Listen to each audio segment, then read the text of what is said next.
Bismillahirrahmanirrahim. Assalamualaikum warahmatullahi wabarakatuh. Alhamdulillahirabbil alamin wassalatu wassalamu ala rasulillahil karim nabiyina Muhammadin wa ala alihi washabbihi wa ummatihi ila yaumiddin wa ba'd.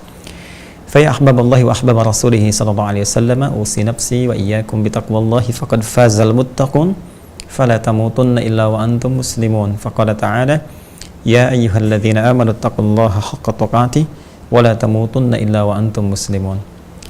Saudara-saudariku dimanapun Anda berada, Alhamdulillah kembali berjumpa dalam Al-Madrasah Al-Imam Al-Bukhari di kajian kitab As-Shaum. Alhamdulillah hari ini kita telah sampai pada hari yang ke-7 di bulan Ramadan tahun 1442 Hijrah.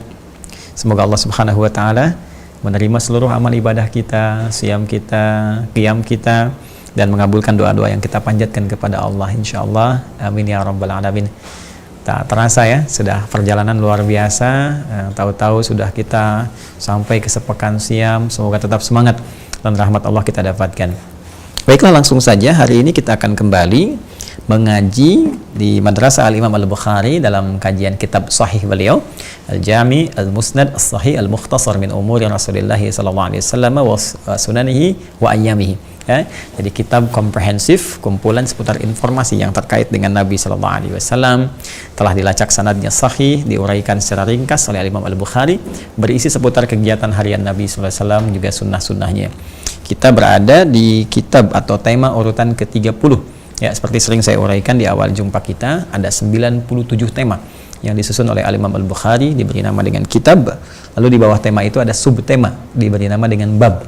Nah, kita di pertemuan yang lalu telah sampai di bab yang ketiga, subtema ketiga dari Kitabus Shaum. Jadi kitabnya, temanya Kitabus Shaum tentang puasa, segala hal tentang puasa. Kemudian bab yang pertama tentang wujub shaum Ramadan, dalil kewajiban puasa Ramadan telah kita uraikan, ada 3 hadis di dalamnya.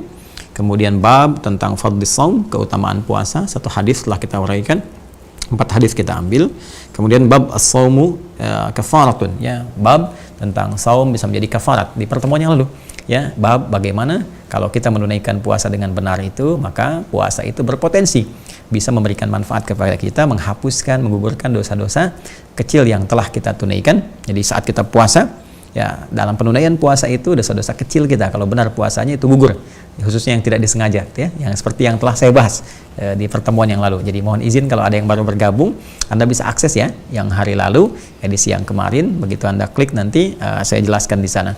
Adapun dosa-dosa besar tentunya kita isi dengan taubat nasuha, termasuk dalam puasa ini, karena hadisnya juga di lain sisi mengatakan kepada kita, man shoma ramadhana imanan wahtisaban ghufira lahu ma taqaddama min dzambi. Siapa yang menunaikan ibadah siam ya dengan benar, puasanya bagus, tunaikan dengan baik dan diisi dengan ketulusan dan introspeksi diri.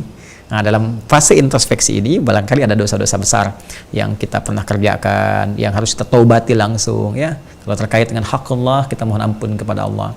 Kalau terkait dengan hakun adami, ya, hakul ibad, hak terkait dengan manusia sekitaran, apakah ada utang piutang kah, ataukah ada perbuatan zalim, ya, sama manusia misalnya. Nah, itu langsung kita mintakan maaf kepada mereka bila terkait langsung. Jangan dibikin umum, kalau spesifik jangan dibikin umum, ya. Saya mohon maaf secara umumnya pada tidak. Kalau ada yang kita ketahui spesifik pada si fulan datangi minta maaf, jelaskan, ya. Dan yang lebih repot lagi biasanya kalau begini, makanya sering saya katakan kalau ada sesuatu yang kurang tepat, jangan disampaikan dulu, klarifikasi dulu gitu kan, sehingga nanti apa yang telah kita sampaikan ke orang banyak, nah mengklarifikasi lagi susah. Jadi kayak kejadian tadi tuh ya, kejadian barusan banyak sekali tanya-tanya kepada kami, kawan-kawan, kerabat, termasuk ke staf, ke admin, tentang pembangunan atau pendirian Islamic Center ya di Toronto, Kanada. Kita sedang berinisiasi dan sedang berupaya maksimal sekarang ini untuk mendirikan Islamic Center pertama di masjid, insya Allah pertama kali di Toronto, Kanada, yang diinisiasi oleh orang Muslim Indonesia. Ya, di situ kita berkontribusi, mengumpulkan donasi, dan kita juga ajak teman-teman berinvestasi di sana. Mudah-mudahan menjadi saksi di hadapan kita di akhirat. Tiba kemudian ada berita, saya dikejutkan. Mungkin tadinya di grup WhatsApp tertentu gitu ya. Ini dikhawatirkan ini, tapi nggak konfirmasi. Nah, itu begitu kita sampaikan kebenarannya, nah ini meralatnya lagi susah kan. Jadi yang seperti itu yang kita pelajari ya. Sehingga saat kami bikin judul saat ini puasa dan fitnah, ada sebagian berasosiasi, oh ini jangan-jangan ini, bukan. Itu nggak ada kaitannya. Ya, ini contoh. Jadi teman-teman sekalian, kalau terkait hakun adami, hak manusia pada umumnya itu harus kita susulkan dengan klarifikasi, minta maaf dan sebagainya, sehingga dengan itu gugur. Karena di akhirat nanti begini, di hadis Muslim nanti riwayat sahabat Abu Hurairah radhiyallahu taala anhu, Nabi pernah menyampaikan satu riwayat tentang muflis, ya. Muflis itu orang yang bangkrut. Bangkrut bukan dalam konteks materi dunia, ya, karena materi dunia di akhirat gak dibawa lagi, tapi bangkrut dalam hal pahala, ya. Jadi jelas babnya juga tentang muflis, babul muflis, bab orang yang bangkrut. Jadi Nabi SAW ketika sedang dengan para sahabat, ya, halaqah semacam ini duduk, itu kan, Nabi bertanya, bima ma'ana atadrunal muflis, tahukah kalian orang yang bangkrut itu? Ya, maka sebagian merespon, qalu al-muflisu fina ya Rasulullah ma la dirham lahu wala mata'. Ya Rasulullah, menurut kami orang yang bangkrut itu yang sudah tidak punya uang 1 sen pun, nggak ada aset sedikit pun. Itu logis, ya. Menurut pandangan kita secara ekonomi logis. Tapi Nabi kemudian mengklarifikasi, menjelaskan, menyempurnakan yang dimaksud bukan urusan dunia. Al-muflisu min ummati, kata Nabi, orang bangkrut dari kalangan umatku itu. Ya, wal iyadzu billah, kita berlindung kepada Allah karena Nabi menyebut dari kalangan orang yang mengaku umatnya Nabi Muhammad. Nabi tidak menyebut umat Isa, umat Musa, dalam konteks umat dulu, ya. Ya, dan banyak orang berbuat salah di masa-masa lalu, gitu kan. Ini spesifik ngaku umatnya Nabi Muhammad tapi bangkrut. Ya'ti yaumal qiyamati bisalatin wa qiyamin wasalatin wa zakatin, ya kan, wasiyamin. Jadi datang di hari kiamat dengan pahala salatnya, pahala zakatnya, pahala puasanya. Cuman sayang, wa ya'ti qad syatama hadza. Ya, dia juga pernah mencaci si fulan, wa qadhafa hadza, menuduh si fulan, wa daraba hadza, berselisih dengan si fulan, wa safaka dama hadza, bahkan menumpahkan darah, ya, bicara yang tidak baik, menyebarkan informasi yang keliru dan sebagainya. Nanti di hari kiamat itu akan ditimbang, ya, fa tu'khadhu hadza min hasanati. Jadi kebaikan dia, salat dia nanti, ya, itu akan diambil untuk menutupi keburukannya. Tadi syatama hadza, misalnya mencela seseorang. Jadi kalau dia nggak selesaikan celaan itu, ya dia tobat kepada Allah, tapi dia nggak selesaikan dengan orangnya, ya, bisa saling bermaafan atau apa. Ya, ini konteksnya pencelanya, ya, bukan yang dicela. Jadi kalau yang dicelanya di sini, dia berserah diri kepada Allah, menjelaskan, dia berserah diri kepada Allah, nah itu dia ditutup nanti oleh Allah, jadi dia tenang saja. Tapi pencelanya ini nggak akan selesai. Ya, sebelum dia minta maaf, sebelum dia selesaikan, itu akan terbawa sampai ke akhirat. Ya, dia harus bertobat kepada Allah, klarifikasi itunya. Kalau tidak, nanti pahala puasa dia, pahala sholat dia akan menutupi itu. Ya, diambil lagi nanti pahala puasa, nutup misalnya yang tuduhan, diambil lagi, nutup yang perselisihan dan sebagainya. Fa in faniyat hasanatu, kalau habis nanti kebaikan-kebaikannya, tersisa keburukan ada satu, maka ditimpakan ini kepada dia.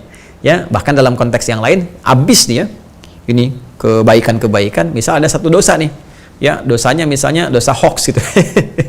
Ini belum selesai, maka nanti dosa orang ini ditimpakan kepada dia, diambil dosa orang ini. Dosa orang dia diambil, ditimpakan kepada pembuat yang jelek ini, lalu dilemparkanlah ke neraka karena bangkrut, nggak punya amal lagi untuk nutupi. Maka dari itu, teman-teman sekalian, penting bagi kita untuk memanfaatkan Ramadan ini sehingga menjadi kafarat bagi kita. Ya, di hadisnya telah kita sampaikan. Saya bacakan kembali, babun as-shaumu kafaratun. Ini bab yang sangat penting, menerangkan tentang bahwa puasa itu bila ditunaikan dengan benar berpotensi menjadi kafarah, penghapus dosa-dosa yang kita pernah lakukan. Ya, qala, hadis nomor 1895 di urutan kelima, ya, di pembahasan kita. Qala haddatsana Ali ibn Abdullah, haddatsana Sufyan, haddatsana Jami' an Abi Wa'il an Hudzaifah. Sudah saya sampaikan Hudzaifah al-Yamani di pertemuan yang kemarin, ya, sahabat mulia. Hudzaifah orang hebat, ya, intelijen Nabi, orang pemegang rahasia, cerdas, cekatan, nalarnya kuat, ya, putra al-Yamani radhiyallahu taala anhum jami'an. Qala, beliau menyampaikan, qala Umar bin Al-Khattab, pernah saya sampaikan juga, ya, radhiyallahu taala anhu, man yahfadhu haditsan 'anil Nabi sallallahu alaihi wasallam fil fitnah. Siapa yang hafal hadis dari Nabi sallallahu alaihi wasallam terkait fitnah. Ya, ini yang telah saya sampaikan di kemarin, ya, yang dibikin judul sekarang, puasa dan fitnah itu maksudnya fitnah ujian yang kita bahas tempo lalu. Siapa yang hafal satu hadis dari Nabi sallallahu alaihi wasallam tentang fitnah, yaitu hal-hal yang akan muncul dalam kehidupan kita yang berpotensi melahirkan dosa. Ya, saya terangkan di pertemuan lalu, asal kata fitnah itu adalah bagaimana menguji logam, khususnya emas di era-era pada saat itu, ya, dalam satu kondisi tertentu, misalnya satu yang dipanaskan, baik itu dalam bentuk pembakaran, ya, atau juga dalam bentuk air yang dipanaskan yang sangat mendidih luar biasa untuk mengurai, ya, benda-benda lain, campuran-campuran yang mencampuri emas itu sehingga dia bisa luntur dan tersisa emasnya. Nah, itu proses itu disebut dengan fitnah asalnya. Nah, cuma kemudian menjadi lebih umum pemaknaannya terkait dengan bagaimana kita hadir dalam ujian-ujian kehidupan, yang ujian-ujian itu untuk menepikan kejelekan-kejelekan yang menyelimuti kita. Ya, makanya kan fitnah itu asalnya kejelekan-kejelekan yang datang, ya kan? Itu dibersihkan.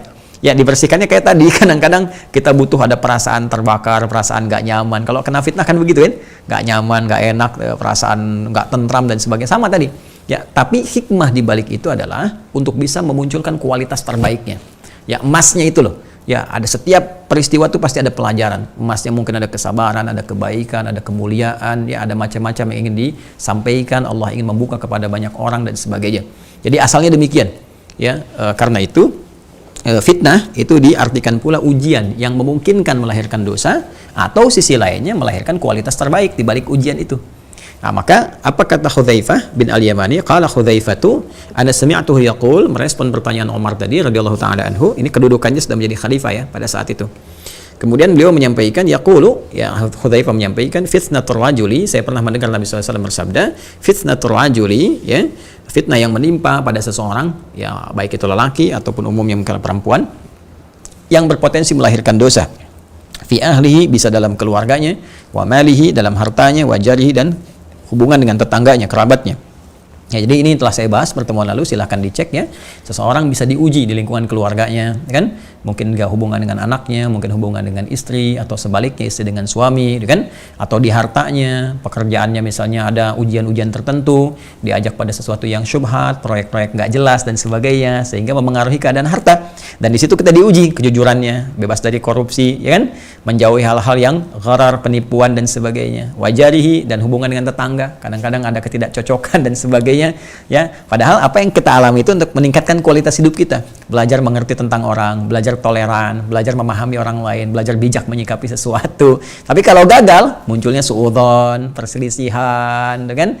Saling mengelompok, akhirnya bikin grup-grup, bikin gak jelas, ada pertentangan, ya keributan pada ujungnya, ya kan? Nah, itulah ujian yang kita hadapi dalam kehidupan ini.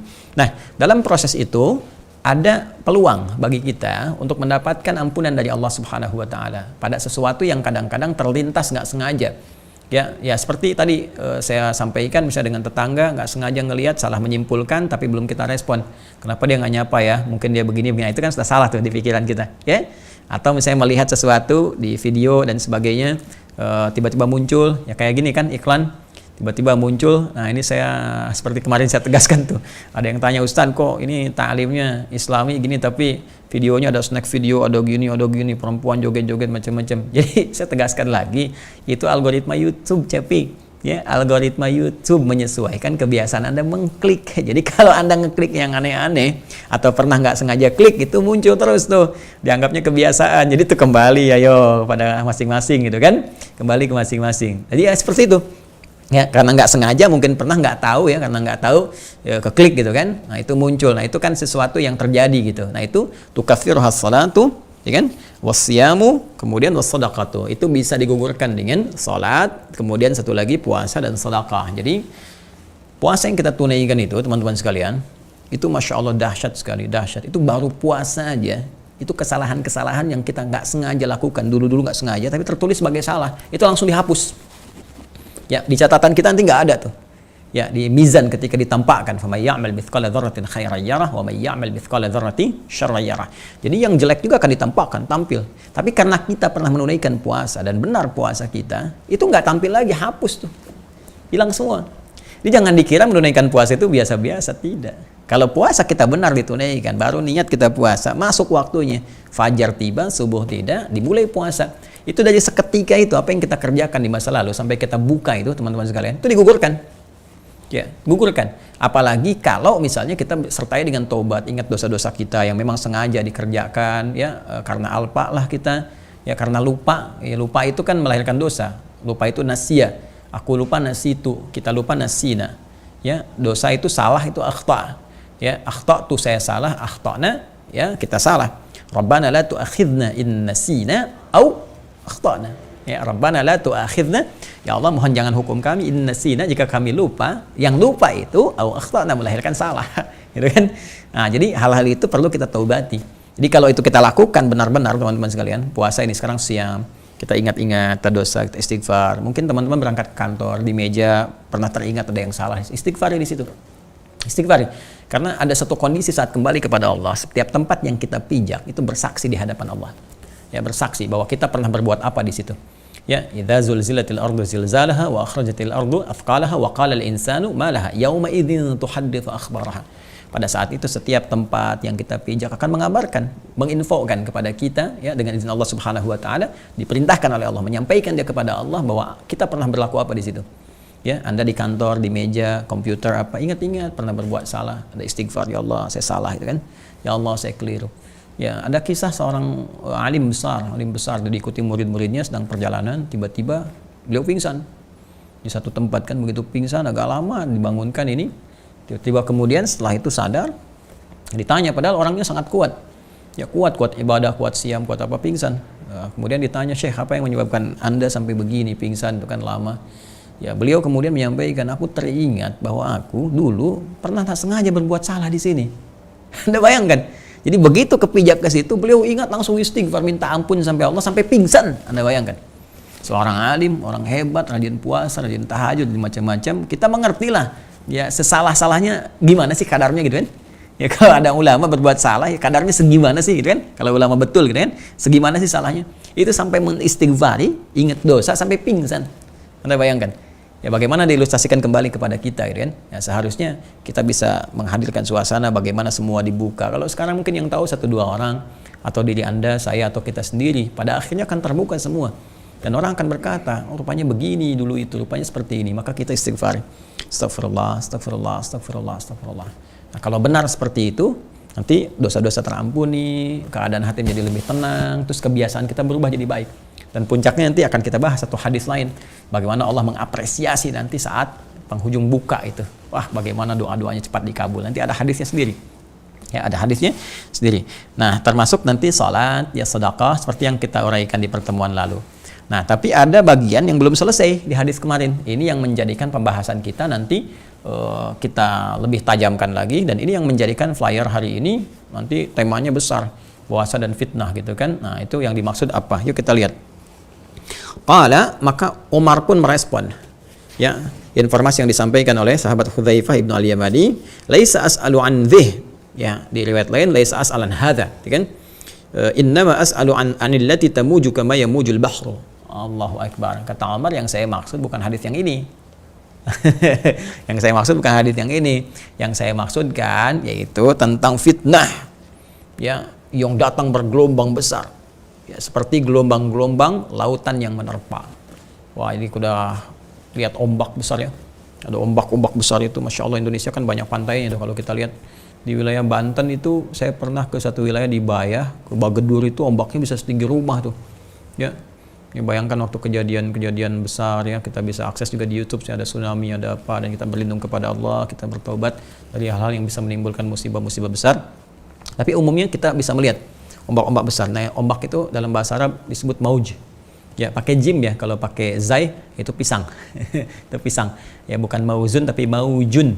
Maujun. Ya, maujun. Itu ombak. Ya, jamaknya disebut amwaj. Amwaj. Kata Umar, ya radhiyallahu ta'ala anhu, yang saya maksudkan bukan yang ini. Innama as'alu 'anil lati tamuju. Ya, ini sudah menggunakan bentuknya muannats. Artinya ada akumulasi ombak nih. Ya, kalau dalam konteks ombak. Ya, tapi di sini Umar mengambil kiasan. Yang aku maksudkan adalah akumulasi fitnah yang besar, yang datang terus bergelombang menghantam keadaan umat Islam. Ya, sehingga nanti diistilahkan oleh para ulama setelahnya dengan fitnah kubra. Ya, kubra itu sesuatu yang besar. Jadi besar itu kan terakumulasi dari yang kecil-kecil. Nah, jadi Umar ingin bertanya, ya Hudzaifah ibnu al-Yamani, yang saya maksud bukan yang kamu sebutkan tadi. Ya, walaupun yang disebutkan Hudzaifah ibnu al-Yamani itu terkait berkelindan dengan pembahasan kita. Ya, tentang bagaimana puasa yang ditunaikan itu bisa menggugurkan dosa-dosa, ya, atau menghapuskan kesalahan-kesalahan kecil yang tadi seperti yang telah kita uraikan. Tapi yang dimaksud Umar ingin bicara yang lebih daripada itu. Ya, ini termasuk bagaimana kejeniusan Umar. Ya, bagaimana firasat Umar yang sangat kuat, kan? Jadi teman-teman sekalian, saya uraikan kembali apa yang kemarin saya infokan sebagiannya, bahwa sahabat Hudzaifah ibnu al-Yamani ini itu orang yang sangat luar biasa, di antara yang terpercaya untuk memegang rahasia Nabi SAW. Yang lainnya semua terpercaya, ya, semua sahabat terpercaya. Abu Bakar As-Siddiq radhiyallahu taala anhu, Umar bin Khattab radhiyallahu taala anhu, Utsman bin Affan, Ali bin Abi Thalib, dan mereka punya sifat masing-masing, keadaan masing-masing. Misal Abu Bakar As-Siddiq dipercaya untuk menemani Nabi, gitu kan, urusan-urusan spesifik, ya, menemani hijrah dari Makkah ke Yathrib, kelak jadi Al-Madinah Al-Munawwarah, gitu kan. Kemudian Ali bin Abi Thalib dipercaya oleh Nabi SAW bagaimana beliau diminta menggantikan Nabi di posisi tempat tidur beliau, ya. Nanti Omar juga dapat kepercayaan, Utsman juga demikian, semua punya kepercayaan masing-masing di bidangnya. Ya, cuma Hudzaifah Al-Yamani ini punya keistimewaan, ya, dalam hal-hal terkait dengan intelijen. Ya, jadi beliau bisa melakukan penetrasi, penyamaran yang sempurna, langsung masuk ke jantung pertahanan dan bisa memegang rahasia, siapapun yang tanya dijaga. Ya, nggak terbuka sama sekali. Gitu kan? Nah, jeniusnya Umar mengerti ini, pasti banyak rahasia nih yang Nabi sampaikan ya pada Hudzaifah ibnu Al-Yamani ini, ya, yang mungkin harus terbuka nih, saya harus tahu maksudnya, saya pengen tahu nih gimana gitu kan keadaannya. Tapi nanti kita akan lihat. Kita akan lihat ya. Jadi Umar mencoba bertanya lagi, apakah selain daftar orang-orang munafik seperti yang saya sampaikan kemarin. Jadi di antara yang dipegang rahasianya oleh sahabat Hudzaifah ibnu Al-Yaman radhiyallahu taala anhuma, itu adalah daftar orang-orang munafik. Ya, tahu tuh se-Madinah tuh siapa yang munafik, siapa yang enggak. Umar dengan cerdiknya tahu ini nggak akan dibuka nih. Kalau gitu saya lihat aja, kalau ada orang meninggal, Hudzaifah nyolatin nggak? Kalau enggak, munafik tuh. Kalau nyolatin, berarti orang benar nih. Umar tuh cerdasnya ke situ. Ya. Nah, di sisi lain, Umar juga ingin tahu apakah ada rahasia besar lain yang mungkin kekinian saya harus persiapkan. Mungkin ada di masa saya gitu kan, langkahnya bagaimana? Seperti apa langkah taktisnya? Itulah pemimpin. Jadi Umar seorang khalifah, seorang pemimpin masyarakat, presidennya, dan banyak wilayahnya gitu kan, dan punya langkah taktis. Jadi visinya tuh panjang gitu. Jadi bukan hanya menyelesaikan yang sekarang ada, tapi ke depan tuh bagaimana? Apa yang akan terjadi begini dari karakteristik yang tampak seperti ini, atau berita-berita Nabi yang sudah pasti. Karena Nabi itu pasti beritanya, informasinya wahyu. Wa ma yantiqu 'anil hawa in huwa illa wahyu yuha, gitu kan? Jadi karena sifatnya pasti, maka sama Umar diinventarisir informasinya, disiapkan langkahnya, ya. Jadi dari penaklukan-penaklukan pun yang tadinya disampaikan ini akan begini, akan begitu, Umar juga menyiapkan karena berharap itu terjadi di masanya. Ya, termasuk segala hal yang terkait dengan sifat-sifat yang disampaikan oleh Nabi SAW, informasi-informasi spesifik. Nah, dalam konteks fitnah ini, ya, Umar membaca sesuatu. Ya, beliau nanti kita lihat ya urutan di hadisnya, membaca sesuatu gitu. Kayaknya ada sesuatu yang mungkin bisa dikaji dari hal terkait fitnah ini. Jadi ketika menyampaikan Hudzaifah ibnu Al-Yamani tentang fitnah dalam arti ujian di rumah tangga, ujian dengan tetangga, ujian dalam harta yang bisa digugurkan lewat puasa, lewat sholat, lewat sedekah, kata Umar yang saya maksud bukan yang itu. Saya pengen yaitu yang lebih besar, yang berakumulasi menyebabkan fitnah yang sangat besar, yang mungkin nggak cukup diselesaikan dengan puasa, sholat, dan sedekah. Harus ada action line yang menyertai itu semua. Ya, maka apa yang dijawab oleh sahabat Hudzaifah ibnu Al-Yamani? Qala wa inna duna dzalika baban mughlaqa. Ya Umar, sekarang masih tertutup pintunya. Ya, sekarang masih tertutup pintunya. Jadi, itu tertutup pintunya nih, nggak bisa dibuka itu. Belum kebuka, belum saatnya dibuka. Jadi ini luar biasa nih Hudzaifah bin Al-Yamani. Ya, mau presiden, mau siapa gitu kan, mau khalifah, amanat Nabi nih. Kalau sudah Nabi kasih amanat, nggak bisa. Ya, amanat Nabi itu urusan langit, jangan kalah sama urusan dunia. Ya, ini prinsip kita loh ya. Prinsip kita sebagai seorang muslim, teman-teman sekalian. Jadi perkara-perkara yang terkait dengan akhirat kita lebih utama daripada dunia. Walal akhiratu khairul laka minal ula. Ya, jadi sholat tuh lebih utama daripada ngejar dunia, ya kan? Hati-hati tuh, puasa juga utama. Yang wajib-wajib tuh kita tunaikan lebih utama, karena yang utama ini akan kita bawa dalam kehidupan yang abadi, ya kan? Dunia kan sementara. Anda ngejar dunia lupa sholat. Ya, sholat itu kan yang paling utama. Sholat memberikan keberkahan pada pekerjaan Anda, sehingga harta Anda berkah, jadi tenaga yang baik, Anda bersikap mulia. Saat yang bersamaan dicatat pahala akhirat, dibawa pulang, dan akhirat hidupnya abadi, nggak ada meninggal lagi. Jadi kalau Anda kaya, kaya selamanya. Anda tinggalkan sholat, ngejar dunia, dunia sementara. Begitu Anda dapatkan, Anda meninggal, nggak sempat bahkan Anda mati, masuk ke alam kubur, fakir Anda karena nggak punya bekal akhirat, maka fakirnya abadi, Joni. Jelas ya?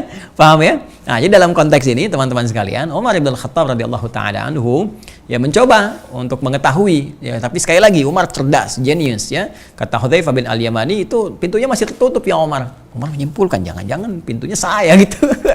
Jadi pintunya Umar, habis Umar kebuka gitu kan. Maka Umar bertanya lagi, ya. Umar bertanya teman-teman sekalian. Mari kita lihat, ini cerdasnya Umar. Fayuftahu au yuksar. Pintu ini kira-kira bisa dibuka atau rusak nanti nih, ya rusak dalam arti pintunya rusak, hancur dan sebagainya gitu ya. Kasar yaksar itu bisa rusak, bisa diartikan rusak, bisa hancur. Ya, dalam konteks ini. Jadi secara bertahap. Kalau hancur itu hadam keseluruhan, kalau kasara itu bisa retakan, bisa kemudian hancur atau bolong-bolong atau apa kalau pintu ya, secara sedikit-sedikit gitu. Sampai menunjukkan ketiadaan esensinya yang harus diperbaiki gitu. Di sini teman-teman sekalian, kalau kita mau baca lebih dalam syarahnya, misal di Fathul Bari nih, saya contohkan ini yang punya kami di sini, Fathul Bari Syarah Sahih Al-Bukhari. Ya, Syarah Sahih Al-Bukhari. Ini cukup bagus sekali, 18 jilid ya, menerangkan tentang banyak hal termasuk juga hadis-hadis ini. Jadi kalau teman-teman nanti mau baca syarahnya lebih jauh di sini, nanti ini saya tampilkan untuk memudahkan. Ya, jadi ini Fathul Bari ya, fi Syarah Sahih Al-Bukhari. Jadi syarahnya Sahih Al-Bukhari disyarah lagi oleh Imam Ibnu Hajar Al-Asqalani. Nah, di antara syarah itu yang ingin saya terangkan di sini, Umar membaca. Wah, ini jangan-jangan saya pintunya gitu kan, dibuka atau ini bahasa kiasan lagi nih. Dibuka atau dihancurkan, apakah mungkin terbuka ya, ataukah mungkin kemudian hancur gitu kan. Hancur ini dalam arti rusak atau tiada gitu kan. Qala yuksar, dijawab lagi yuksar. Wah, ini satu saat bukan sengaja dibuka tapi yuksar, hancur, selesai. Nah, ini kalau tafsirnya begini. Kalau tafsirnya pintu itu terbuka dalam arti fitnah itu tadi yang besar dahsyat, itu di masa Umar nggak ada ya, tapi pintunya Umar. Artinya fase periode Umar. Jadi kalau Umarnya telah tiada, nah diilustrasikan tadi dengan yuksar. Yuksar itu kan artinya rohnya sudah nggak ada gitu kan. Ya kasara itu ya tadi pecah apa dan sebagainya kalau dalam konteks materi-materi begini. Tapi kalau dalam konteks yang bernyawa hidup ya meninggal. Jadi kalau misalnya Umarnya meninggal, nah baru kemudian datanglah fitnah itu. Jadi seakan-akan Umar itu pintunya, begitu pintunya rusak, ya kan? Pintunya kan kokoh tuh Umar itu teh. Begitu pintunya rusak, ya Umarnya meninggal, terbukalah itu semua. Kalau rusak itu kan nggak langsung, ya ada pemicunya, pelan-pelan dulu. Rusak itu kan nggak tiba-tiba, bisa jadi nggak bisa dibuka, kan itu orang bilang rusak juga kan. Tapi dalam konteks ini kalau kasara itu dia celah terbuka, rusak, rapuh, buff, ya buff langsung terbuka, ya dari celah-celah, tertak, boom, langsung ada. Maka dijawab oleh Hudzaifah bin Al-Yamani, ya bukan dibuka, jadi bukan sengaja terbuka atau dibuka, tapi yuksar. Dengan meninggalnya Umar bin Khattab radhiyallahu taala anhu, benteng-benteng yang tadinya fitnah tertutup itu kemudian mulai pelan-pelan datang dan sebagainya. Di sini sebetulnya ada isyarat yang sangat penting teman-teman sekalian. Jadi orang sering membacanya tentang peristiwa fitnah kubra. Jadi kan setelah Umar wafat ini, Ibnu Khattab radhiyallahu taala anhu, mulai kan muncul Utsman naik ya. Utsman tuh luar biasa, masya Allah, orangnya dermawan, orangnya bagus, baik dan sebagainya. Terus kekuasaan Islam meluas banyak dan seterusnya. Tapi Utsman tuh lembut, pemaaf, tuh ya, tolerir dalam beberapa hal, sehingga kadang-kadang dalam dunia politik ya ini nggak bisa sepenuhnya lembut itu. Ya, politik itu kan kadang harus ada ketegasan, ya, harus ada kemudian ya seperti main layangan, tarik ulur dan sebagainya. Tapi dalam Islam itu indah, jadi nggak ada penipuan, nggak ada macam-macam. Politik Islam itu politik yang sifatnya melahirkan harmoni, ya harmoni kebaikan gitu. Strategi dibangun, tapi juga keadilan itu datang, keadilan tiba. Ya, ada keadilan, ada kemuliaan, hak-hak terpenuhi, itu politik Islam. Jadi bukan orientasinya bukan kekuasaan, bukan. Jadi sebagai alat untuk menampilkan nilai-nilai kemuliaan dalam kehidupan, keadilan, pengaturan yang baik, kemuliaan. Jadi bukan untuk mengejar kekuasaan, jadi berkuasa sehingga bertindak semaunya, tidak seperti itu. Nah, di Utsman ini orang sangat mulia, sangat baik dan sebagainya, tapi kemuliaan Utsman ini dimanfaatkan oleh sementara orang. Ya bikin provokasi, bikin hoax dan sebagainya, terus disusun buzzer. Jadi buzzer itu bukan zaman sekarang saja, ya bukan zaman sekarang, bukan zaman periode grup Barcelona, klub yang presiden yang sebelum yang sekarang diganti lagi, itu kan sengaja menyewa buzzer untuk bisa menetralisir hal-hal yang bisa menyerang atau balik nyerang dan sebagainya. Saya tidak bicara tentang Indonesia atau yang lain ya, saya bicara tentang fenomena di satu klub sepak bola tadi kayak Barcelona dan sebagainya, sehingga mundur ya, presidennya dimundurkan, ganti yang sekarang terbaru. Saya apalah, Anda tanya nonton nggak ya, Anda tanya nonton nggak ya, tapi saya tahu kalau Anda mau tanya ke saya siapa grup yang kemudian ikut champion juga 4 orang semifinal, saya juga tahu ya. PSG masuk saya tahu, kemudian Chelsea masuk saya tahu, Pep Guardiola Manchester City-nya saya tahu masuk gitu kan, Liverpool kalah sama Madrid juga saya tahu. Terus yang sekarang nih mau masuk ke Liga Eropa yang dikecam sama UEFA juga saya tahu siapa yang masuk di situ, tapi nonton enggak. apalagi sekarang puasa. Cuma itu jadi informasi yang bagus untuk perbandingan kepada kita informasi-informasi yang ada. Nah, itu dimanfaatkan sama provokator tadi. Terus ada buzzer, ada macam-macam, sehingga muncullah kemudian peristiwa-peristiwa yang tidak menyenangkan sampai puncaknya Utsman terbunuh radhiyallahu taala anhu. Naik Ali bin Abi Thalib, itu lebih mengemuka lagi. Wah, sampai ombaknya betul bertubi-tubi seperti tadi. Ya, allati tamuju kama yamujul bahru. Jadi ombak seperti ombak lautan kan susul-susulan. Ya, sehingga yang terkena fitnah banyak menyebar di kalangan sahabat, sampai ada faksi-faksi, sampai peperangan, perang Siffin, perang Jamal, perang macam-macam dan sebagainya di kalangan sahabat juga. Ya, terjadi seperti itu walaupun sama-sama semua ingin menegakkan keadilan, tapi karena sumber fitnah tadi udah menyebar kemana-mana, itu yang berbahaya. Nah, hadis ini ingin memberikan satu gambaran yang sangat luar biasa kepada kita. Apa itu? Coba baca teman-teman dengan baik. Di zaman Omar kan kata Hudzaifah itu belum terbuka. Jadi kalau kita ingin mengambil satu pelajaran penting, maka bangun pada diri kita karakteristik Umar. Ya, karena Umar ini karakteristiknya itu bisa mencegah fitnah. Ya, bisa mencegah fitnah. Apa di antara sifat karakteristik yang baik ini yang bisa mencegah fitnah? Satu, kedekatan dengan Allah yang sangat terjaga. Umar ini sangat luar biasa.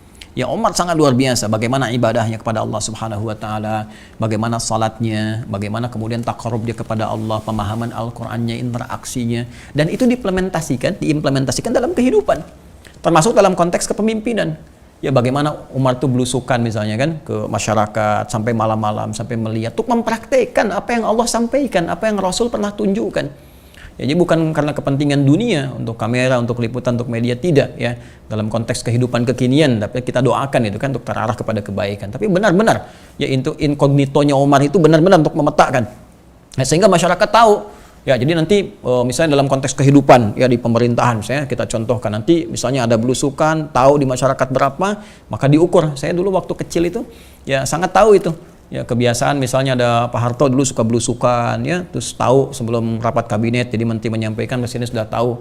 Besoknya tiba-tiba ada keterangan misalnya menteri penerangan menyampaikan harga cabai sekian, harga ini sekian. Itu udah di lapangan udah ketahuan. Nah, Umar itu lebih duluan, dan dahsyat Umar itu tahu yang kejadian di lapangan gimana. Jadi itu implementasi ibadah. Yang kedua, punya ketegasan. Tegas Umar tuh kepada penyimpangan tuh udah langsung. Jadi pada kondisi-kondisi yang bisa memancing keributan di masyarakat, Umar selesaikan. Jadi nggak dibiarkan rame dulu gitu. Ya, itu masa Umar. Jadi fitnah itu diredam dari awal. Siapa bikin hoax, udah cari nih kepalanya mana, tangkap kepala ularnya, bawa sini. Ya, dan nggak dibikin. Jadi ini yang harusnya diselesaikan, bukan dibuat tim ini, tim itu, enggak. Jadi langsung bawa semuanya, tangkap, tugaskan nih, fulan. Ada apa nih? Ada gejala-gejala terorisme, jangan dibiarkan bomnya meledak. Ya, coba lihat nih gejalanya kemana, amankan dan sebagainya, telusuri dan seterusnya, terus bikin satu gambaran umum. Ya, berikan sifat. Ya, jadi kalau kita mau nyampaikan teror, apa definisinya? Radikalisme, apa nih definisinya? Sehingga masyarakat gak liar, sehingga membangun persepsi radikal itu terkait dengan agama. Sekarang kan kalau orang nyebutkan radikal, teroris, kebayangnya orang Islam, ya kan? Celananya begini, atau perempuan begini, tampilannya begini. Kok asosiasinya spesifik ke situ gitu? Padahal orang-orang radikal itu kan banyak. Nih yang lagi bikin isu nih, yang radikal Nabi ke-26 kan radikal juga. Ya, itu orang radikal, penyebab orang-orang bisa rame gitu kan. Ada isu sara, bisa perselisihan, bisa macam-macam. Itu langsung amankan. Udah bagus tuh, langsung langkah Bareskrim tuh kan, langsung ambil tempuh ini, cari di mana dia, kembalikan. Nah, seperti itulah. Jadi kalau ada pemicu-pemicu fitnah, pemicu-pemicu hal-hal yang bisa menimbulkan keributan, Umar tegas. Nah, ketegasan ini yang saking dahsyatnya Umar, kadang-kadang kalau udah lihat, Umar selesaikan seketika, bisa marah di tempat, bisa hukum di tempat. Itu yang bikin setan itu bisa lari. Ya, ada kalimat Nabi nyampaikan, itu setan itu, ya, setan ketemu Umar aja lari, kata Nabi SAW. Anda bayangkan, ya, nah, jangan sampai ya Anda ketemu setan bahagia. Itu yang repot ya. Nah, jadi pribadi ini yang mesti kita hadirkan. Bagaimana caranya setan ketemu kita, setan lari. Yang tinggi kan nggak mungkin terjadi kalau takarub kita kepada Allah, pendekatan kepada kita kepada Allah itu kurang. Jadi nurnya nggak muncul, cahayanya nggak muncul. Ya, jadi kita siapkan diri dengan sholat perbaiki, puasa perbaiki, baca Quran yang bagus, terapkan hukum-hukum dengan benar. Kalau kita konsisten pada kebenaran, setan menjauh. Ya, setan itu cuma datang jadi teman orang-orang yang lemah gitu. Ya, jadi kalau kita bisa lakukan itu semua, tertutup pintu fitnah. Tapi kalau kita lemah, semua diakomodir, kepentingan buruk diakomodir, setan tepuk tangan, akhirnya pintu fitnah masuk. Ya, ini yang menjadikan yuksar, kata Umar, ini jadi kemudian rusak gitu ya, dan kehidupan itu bisa terpengaruh. Dan ini bisa kita ambil spiritnya. Ini seringkali mana hadis ini hanya dipersepsikan oleh sementara orang itu terkait fitnah kubra. Orang nggak belajar bagaimana menutup pintunya. Jadi kita harus siapkan Umar-Umar baru sekarang. Ya, Umar-Umar baru mesti muncul. Ya, dalam konteks apa? Tidak harus menjadi pemimpin dalam konteks misalnya presiden kah atau gubernur kah, menteri kah. Tidak, diri kita pribadi. Karena tadi fitnah itu bisa ada di rumah tangga, fitnah dengan teman-teman sekitaran. Maka kita perbaiki diri kita dulu, jangan tunjuk orang lain. Kembalikan kepada diri kita, ya. Kembalikan pada diri kita, perbaiki diri kita. Kalau kita sudah baik semua, apapun profesi kita, mau di diplomasi, birokrasi, kepemimpinan, sampai jadi pemimpin tertinggi kah, atau masyarakat, guru kah, ustadz kah, dan sebagainya, semua akan baik dalam kehidupan. Nah, itu ya. Nah, kemudian teruskan hadisnya. Kemudian qala dzaka ajdaru alla yughlaqa ila yaumil qiyamah. Ya, demikianlah kata Umar. Ya, itu barangkali terjadi untuk tidak tertutup sampai dengan hari kiamat. Artinya fitnah-fitnah itu setelah pintu Umarnya itu terbuka dengan wafatnya Umar radhiyallahu taala anhu, dengan tadi rusak, muncul, nah itu akan terus terjadi. Ya, sampai dengan hari kiamat itu datang sepanjang kita sendiri tidak memperbaiki diri. Jadi kalau kita tadi ketat, tutup pintunya, apalagi saat siam seperti ini. Puasa itu kan belajar mendekatkan diri dengan Allah. Di antara puncak lah sebelum haji itu puasa. Ya, karena puasa bisa dikerjakan oleh setiap orang. Haji butuh biaya juga kan, ada ibadah fisik, ada ibadah harta dan fisik. Ya, ibadah fisik seperti sholat, puasa, ibadah harta seperti zakat, infak, sedekah. Ibadah zakat, harta dan fisik gabungan seperti haji gitu kan. Haji itu memperbaiki diri dengan maksimal karena gabungan. Dan puasa itu sebelum puncaknya haji. Artinya dalam turutan ibadah itu, ya makanya nomor 4 kan sebelum puncaknya haji, itu bisa menata diri kita lebih baik. Ya, menata diri kita lebih baik. Jadi kalau kita puasanya benar, di situ kan ada sholat, di situ ada Al-Quran, dan di situ ada sedekah yang bisa kita keluarkan sepanjang mampu untuk berbagi. Kalau nggak mampu, di situ kita berusaha untuk mengamalkan kebaikan lain dengan tenaga kita dan sebagainya. Itu memperbaiki.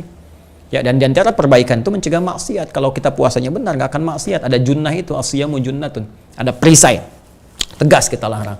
Nah, kalau semua orang Islam, taruhlah di Indonesia misalnya alhamdulillah berhasil puasanya, politisi berhasil puasanya, kemudian birokrat berhasil puasanya, ustadz berhasil puasanya, rakyat semua berhasil puasanya, aman negeri.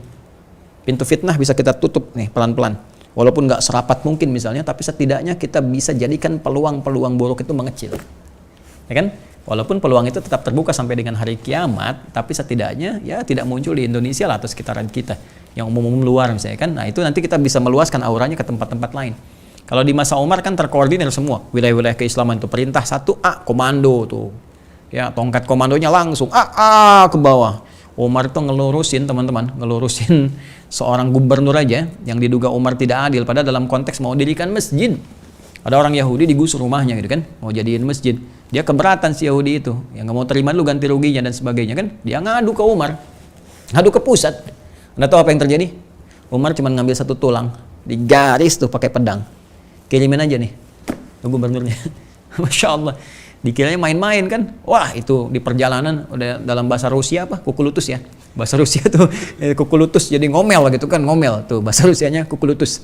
Bukan kutus-kutus, itu minyak, kukulutus. Jadi ngomel di jalan. Wah, Umar gimana nih, saya datang ngadu kok dikasih tulang gitu kan. Tapi dia ya sudah, itu yang dia bekal bawa. Begitu sampai ke gubernur, konon kisahnya Amr bin As radhiyallahu taala anhu. Begitu sampai, ya ini nih, ada pesan si Yahudi apa lagi nih? Dia datang bawa pesan dari Umar. Karena pesan dari Umar, khalifah tahu kan? Oh, Umar tegas ini sebagainya. Silahkan, apa yang disampaikan? Kasihkan tulang tadi, gemetar langsung. Yang gemetar, tak balikin lagi rumahnya katanya. Bangun tulang. Oh, Yahudinya bingung. Kok bisa begini? Tunggu. Ya, apa maksudnya? Gitu kan? Nah, maka ketika disampaikan itu, ini pesan dari khalifah, kalau kamu berbuat tidak adil, saya akan jadikan kamu seperti tulang belulang ini. Kamu akan jadi tulang, kembali kepada Allah, saya akan hukum kamu sampai kamu jadi seperti tulang seperti ini. Ya, kalau kamu nggak benar menegakkan itu. Jadi di situ langsung merasa kagum akan kepemimpinan Umar, akan benarnya syariat Islam. Malah si Yahudinya masuk Islam, kemudian dia mewakafkan tanah itu menjadi masjid. Itulah hikmah Allah. Hikmah Allah itu luar biasa, kejadian-kejadian besarnya itu, Masya Allah, sangat luar biasa ya. Nah, jadi itulah teman-teman sekalian bagaimana kita meneladani Umar ibn Khattab radhiyallahu taala anhu, belajar dari hadis ini. Kemudian faqulna li Masruqin, maka kami berkata kepada Masruq, ya di antara orang yang hadir pada saat itu, salhu akana Umaru ya'lamu manil bab. Coba konfirmasikan pada Umar. Tadi kan dugaan-dugaan kan? Nah, makanya dugaan itu mesti dikonfirmasi. Harus dikonfirmasi. Jadi kalau ada dugaan nggak boleh diungkapkan dulu, apalagi disebar. Ya, kembali tadi ke ini karena tadi hampir dari tadi saya pagi sampai kita mau coba live mau apa masih jawab-jawaban teman-teman masih tanya tuh seputar yang di Toronto bagaimana pembangunan itu benar.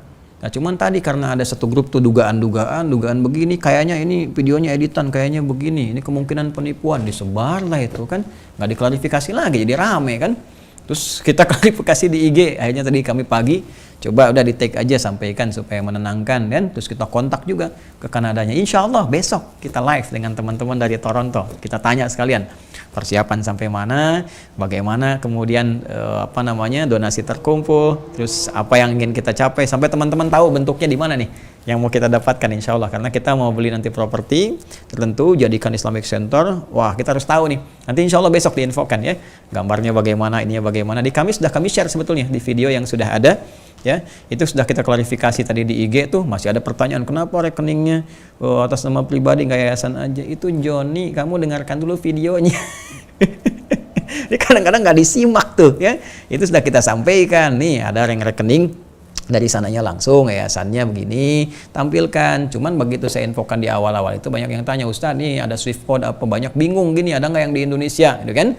Nah, supaya nggak bercampur dengan yang di kita pakai Kiai, supaya nggak bingung nih campuran kemana-kemana, udah kita mintakan dari teman-teman sana. Jadi dari sana dikirimkan ke kita yang punya relasi, jadi masih terkait dengan panitia di sana, pakailah rekening nomor Indonesia gitu kan. Kemudian dari situ ditransferkan ke sana. Yang mau pakai rekening sana juga langsung ada Swift code-nya, Kanada ini dan sebagainya. Nggak pengen pusing ya, yang bukan kita aja teman-teman.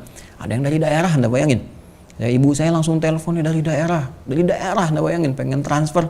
Ya mana orang daerah ngerti Swift code gitu kan. Jadi tahunya yang di Indonesia begini. Alhamdulillah ya Allah. Alhamdulillah dari 3M itu kalau kita bisa 100.000 orang cuman 30.000, tadi update terakhir itu sudah mulai berkurang insya Allah kita selesaikan dalam sepekan ini ya. Nah itulah ini kaitannya. Jadi ini gimana kita Umar sampai ke Toronto ya. Balik lagi sini. Jadi ke Toronto besoknya sekitar jam 10 jam 11 insya Allah ada live ya, dengan teman-teman dari Toronto, jadi kita bisa dapatkan infonya. Salhu akana Umar ya'lamu manil bab. Tanyakan coba ke Umar, tahu nggak Umar siapa pintunya? Ya, ini klarifikasi ke Umar, jangan kita duga-duga.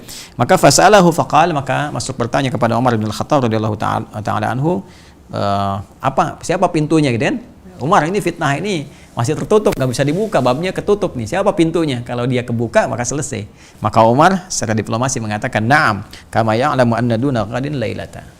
Ya, kama ya'lamu anna duna ghadin lailata. Jadi kata Umar, ya, saya tahu pintunya siapa. Sebagaimana saya juga tahu bahwa setelah besok ya ada malam. Ada malam. Umar tua jenius ini. Umar nggak mengatakan siang tapi malam. Ya Umar mengerti, oh ini saya pintunya ini. Ya, tapi fitnahnya bagaimana? Masih gelap. Lailah kan gelap malam. Ya, istimewa kan? Orang Umar nggak nyebutkan Lailah tapi Lailah. Ada keistimewaan di kegelapan itu. Apa nih istimewanya dalam konteks yang negatif tadi, fitnah, ujian-ujian. Nah, jadi Umar tuh luar biasa bahasanya nih ya. Ya, na'am kama ya'lamu anna duna ghadin lailah. Ya, Umar mengetahui siapa pintunya. Di situ sebagaimana Umar tahu setelah besok siang itu ya, setelah besok nanti ada malam. Jadi Umar jelas mengetahui ini pintunya saya ini, ya pintunya saya dengan karakteristik begini-begini nggak bisa dibuka sepanjang saya masih hidup. Ya setelah saya meninggal baru datang. Cuman saya meninggal kan saya nggak tahu bagaimana keadaannya. Jadi kan artinya Umar nggak bisa kembali kan. Dan sekarang pun masih gelap. Gelap itu kan seperti malam. Maka kiasan Umar mengatakan ya seperti tahu setelah besok itu ada malam. Jadi fitnahnya masih gelap nih. Apa yang akan terjadi? Dan terbuktilah semua itu terjadi di zaman Utsman bin Affan radhiyallahu taala anhu. Kemudian mengkristal di zamannya sahabat Ali bin Abi Thalib radhiyallahu taala anhu. Ini ada pula di hadis Muslim teman-teman sekalian, nomor hadis 144 diriwayatkan tentang ini. Nah, jadi apa yang terkait dengan puasa? Yang terkait dengan puasanya adalah puasa yang kita tunaikan dengan benar bisa melatih karakteristik diri kita untuk bisa menepikan hal-hal yang tidak baik. Ya, menutup maksiat-maksiat, mencegah perbuatan buruk sehingga membentuk pribadi yang mulia, lebih bagus daripada sebelumnya. Yang dengan itu meningkatkan kebaikan kita dan membuat kita lebih dekat dengan Allah. Kalau sudah dekat dengan Allah, kita secara pribadi bisa menutup pintu-pintu fitnah. Itu korelasinya. Ya, alhamdulillah kalau kita bisa belajar dengan Umar. Ya, maka cari sirahnya Umar bin Al-Khattab, belajar. Sekarang udah banyak terjemahannya ya tentang Umar, bagaimana sifatnya apa dan sebagainya. Tentunya tanpa menafikan sahabat yang lain. Belajar pula tentang sahabat Abu Bakar As-Siddiq, sahabat Utsman bin Affan, Ali bin Abi Thalib radhiyallahu taala anhum jami'an karamahumullah wajah. Itu yang bisa kita dapatkan. Kalau bisa sih sesuai profesi ya. Anda di mana misalnya? Di militer. Ya, kemarin 16 April. Saya saking sibuknya kemarin baru kasih ucapan selamat buat teman-teman di Kopassus tanggal 17-nya. Tanggal 16 itu ya, teman-teman hari jadinya, itu teman-teman bisa belajar tuh. Teman-teman di Kopassus bagaimana Nabi punya pasukan militer yang dahsyatnya, pasukan khusus itu kan, bahkan punya 18 panglima, itu kekuatan satunya bisa menaklukkan Persia Romawi. Kalau sekarang negara adidaya lah besar ya, semacam Amerika, Cina dan seterusnya.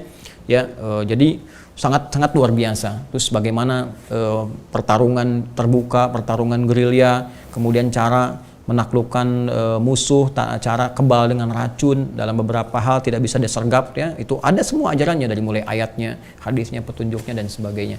Ya itu tergantung profesi masing-masing kembali kepada kita. Ya kalau Anda mau jadi ustaz, jadi guru ya seperti Ali bin Abi Thalib ya, kemudian Abdullah bin Mas'ud, kemudian ada lagi misalnya Abu Hurairah radhiyallahu taala anhum jami'an. Kalau mau jadi diplomat seperti Muadz bin Jabal, Amr bin As ya, bisa belajar banyak. Dan semoga dengan itu memberikan inspirasi kepada kita menjadi lebih baik dalam pandangan Allah Subhanahu wa taala. Saya kira itu yang saya sampaikan di kesempatan kali ini. Tentunya bila ada kebenaran dari Allah dan Rasulnya, kalau salah itu dari saya pribadi, mohon dimaafkan. Izin mengingatkan teman-teman sekalian bahwa sore nanti pukul 5 sore ya, insya Allah pukul 5 sore waktu Indonesia bagian Barat, insya Allah akan ada program Aku Suka. Ya, kultum sejenak untuk berbuka. Menjadi penting karena itu akan jadi petunjuk pada kita bagaimana sifat salat Nabi Sallallahu Alaihi Wasallam, dan akan masuk bab tayamum nih. Ya, mungkin banyak orang bertanya tentang tayamum bagaimana, hikmahnya apa dan sebagainya, kita akan bahas. Dan yang kedua, ya, teman-teman, waktunya semakin dekat, insya Allah di tanggal 23 April, ketiga hari dari sekarang, insya Allah nanti kita akan launching ya satu pembelajaran khusus yang nanti kami akan infokan pada teman-teman sekalian. Yang kuncinya nanti ada di buku paket tuh ya, yang 2, yang makna ayat puasa dengan buku catatan penuntut ilmu spesial Ramadan. Karena nanti barcode di situ akan di-scan, akan menunjuk kepada formulir ya untuk masuk ke sistem itu. Nanti pas tanggal 23 11 Ramadan kami sampaikan supaya semuanya bisa lebih jelas terang kepada teman-teman. Bagi yang belum dapatkan bukunya, yang tanya-tanya, teman-teman masuk ke UAH Corner ya, diklik, itu aplikasi ya, masuk saja nanti ke bagian aplikasinya, misalnya di Android ya, untuk masuk situ cek ya UAH Corner yang warnanya merah itu ya, UAH Corner, kemudian klik, lalu di situ teman-teman bisa cek ya keseluruhan bagian-bagiannya, nanti dapatkan di situ. Kemudian nanti bisa bergabung di tanggal 23 April, insya Allah kita sampaikan. Dan besok insya Allah sekitar jam 10 atau jam 11 nanti kami akan infokan kembali, menyesuaikan dengan teman-teman di Kanada, karena di sana malam kan. Kalau kita di sini jam 10, ya di sana jam 11 malaman gitu ya. Mudah-mudahan bisa menyesuaikan, kita dapat info yang terbaik ya. Dan mudah-mudahan semua diridhai oleh Allah Subhanahu wa taala. Allahumma taqabbal minna innaka antas samiul alim wa tub alaina innaka antat tawwabur rahim. Allahumma ja'alna ya Allah bil imani kamilin wa bi faraidika muaddin wa lis salawati hafidhin wa liz zakati fa'ilin wa lima indaka talibin wa tahta liwa'i nabiyyikal karim sayyidina Muhammadin wa ala alihi yaumil qiyamati sairin wa sallallahu ala sayyidina Muhammad wa ala alihi wa sahbihi ajma'in wa akhiru da'wana alhamdulillahi rabbil alamin. Subhanakallahumma bihamdika asyhadu an la ilaha illa anta astaghfiruka wa atubu ilaik. Assalamualaikum warahmatullahi wabarakatuh.